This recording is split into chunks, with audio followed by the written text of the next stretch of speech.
ఈ రాష్ట్రంలో బహుశా చరిత్రలో ఎన్నడూ లేని విధంగా 164 సీట్లతోటి 3 ప్రభుత్వాల్ని 3 పార్టీలని అందరం ఎక్కించినటువంటి రాష్ట్రం మన రాష్ట్రం.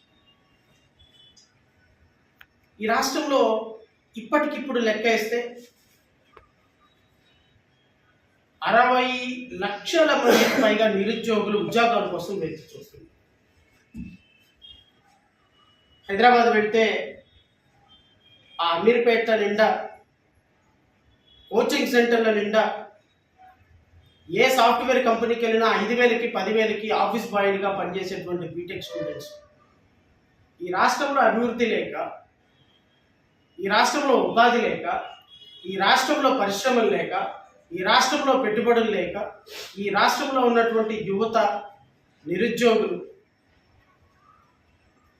కష్టపడి చదువుకొని డిగ్రీలు సంపాదించినటువంటి విద్యావంతులందరూ కూడా ఇతర రాష్ట్రాలకు వెళ్ళి కూలీ నాని చేసుకొని బతికేటువంటి దౌర్భాగ్య పరిస్థితులు ఆంధ్రప్రదేశ్ రాష్ట్రం ఉందన్న విషయం మనందరికీ తెలుసు. చేయాల్సినటువంటి బాధ్యత, ఈ రాష్ట్రానికి నిధులు తీసుకురావాల్సిన బాధ్యత, ఈ రాష్ట్రాన్ని ఆదుకోవాల్సిన బాధ్యత ఈ రాష్ట్రంలో అధికారంలో ఉండి కేంద్రంలో అధికారంలో ఉన్న భారతీయ జనతా పార్టీకి ఉందా లేదా ఒక్కసారి రాష్ట్ర ప్రజలను ఆలోచించమని కోరుతున్నాను.